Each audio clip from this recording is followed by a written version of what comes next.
pour une réunion de famille pour faire ça. Donc la famille, à ces moments-là, il faut avoir de l'argent pour faire la fête après. C'est ça que la famille attendra au bout de 2 ans ou 5 ans ou 10 ans. Donc le retournement des morts à Madagascar, il n'y a pas du tout de limite. Ça dépend toujours des réunions de famille parce qu'il faut avoir de l'argent pour faire la fête après. Et quand la famille fait le retournement des morts, d'abord c'est annoncé au village de faire ça. Tout le monde participe. Il y a les cotisations de villageois aussi. Quelquefois il y a des familles pauvres, donc avec les cotisations, ils aident à la famille pauvre. Et une journée à l'avance de faire ça, la famille toute seule d'abord, ils viennent au tombeau provisoire. Et là, la famille, il prépare à l'avance le tombeau. Et c'est là aussi que la famille, il profite de dire aux morts dedans. Et c'est là qu'il dit aux morts, il appelle d'abord les esprits des morts. Et c'est là qu'il dit aux morts, revenez-vous à côté du tombeau, demain on vous ramène au village. C'est ça qu'il dit aux morts dedans là. Et le lendemain, tous les villageois avec la famille, ils viennent tous au tombeau provisoire. Il ouvre le tombeau, il enlève les tas de pierres, il ouvre aussi les cercueils et d'après il ramasse les ossements. Et ici c'est du climat tropical sec, même 2 ans après ça, ça va vite ici, c'est décomposé, que les os restent dedans. Il ramasse les os, il emballe dans un tissu blanc et d'après il ramène au village. Et quand il arrive au village, c'est la fête, tout le monde content, jamais pleuré du tout. Mais il est content, vous voyez, les morts se retournent au village, à la maison, à la famille. Donc c'est ça le retournement des morts, c'est pas retourner comme ça, mais il retourne celui à la maison. Et il reste 2 ou 3 ou 4 jours au village. Et le temps de rester au village, ça dépend de la richesse des familles. Ça c'est une grande fête. C'est là qu'il nourrit tout le monde, il tue des billes, ils mangent ensemble. Et c'est au village, à la maison, et c'est là qu'il utilise les lambamena, les linceul en soie. Et c'est là qu'il emballe les os ou bien les morts par le linceul en soie. Et d'après, il met dans un nouveau cercueil, dans un petit cercueil, surtout que les os mettent dedans là. Et la famille Baran, à ce moment-là, il montre sa richesse avec le cercueil. C'est ça qu'on voit des cercueils bien peints, bien décorés. Des fois, ça se fait en métal, bien en palissandre. Ça dépend de la richesse des familles. Et d'après tout ça, il ramène les os dans le petit cercueil. Et il revient toujours ici dans la montagne, mais il change de trou de tombeau. Il enterre les os au tombeau définitif.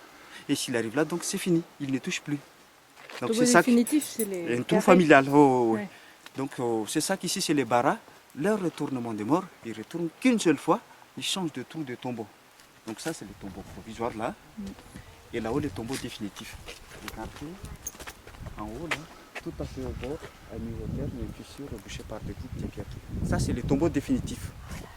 Et pour arriver là-haut, donc c'est les jeunes du village qui montent. Hein. Et avant de monter, ils boivent un petit peu de rhum, d'avoir le courage. Ils font un tour. Soit ils descendent avec une corde depuis là-haut, ou bien ils grimpent, ça dépend de la difficulté. Et c'est que les eaux qui enterrent là-haut, donc c'est pas tout à fait lourd. Et s'il arrive là, donc c'est fini, il ne touche plus. Et ça, c'est un tombeau familial. Familial, oui, c'est ça. Et l'idée de mettre le tombeau définitif en hauteur comme ça, c'est une croyance malgache. Vous voyez, le mort, c'est l'intermédiaire des gens au Dieu. Plus haut, c'est pour approcher le Dieu. Et c'est là aussi qu'il devient ancêtre, comme nous les malgaches. Chaque fois on demande quelque chose quand on prie, nous les malgaches, on demande d'abord aux ancêtres, et les ancêtres se transmettent les messages aux dieux. Donc si on ne fait pas le retournement des morts à Madagascar, il ne devient pas du tout ancêtre. Donc c'est ça l'idée de faire le retournement des morts à Madagascar pour devenir ancêtre. Donc il n'y a jamais un enterrement définitif, c'est toujours... Il y a l'étape du jour, il y a l'étape... Hein. Oui. Mais même s'ils habitent sur place, d'accord. Mais attention quand même, hein. Chaque ethnie a sa façon de le faire, mais l'idée c'est toujours pareil pour devenir ancêtre. C'est ça que vous voyez la saison nationale de Madagascar de faire le retournement des morts, c'est à partir du mois de juin jusqu'au mois d'octobre. Il n'y a ces périodes-là, après la récolte, ils ont de l'argent, des nourritures pour faire la fête. Et au moment de vacances, on peut réunir toute la famille.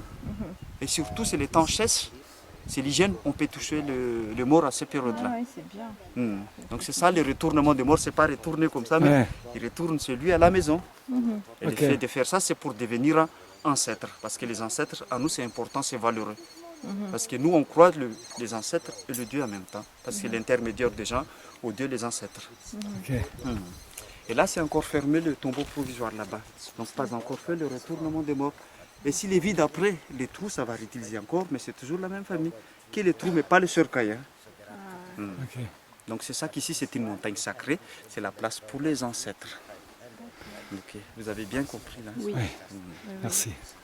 Je vous en prie. C'est comment ton portable? Donc c'est le numéro 033 Ouais, 09 ouais. 050 12. D'accord. Ok, Ok. merci. Au revoir. Merci.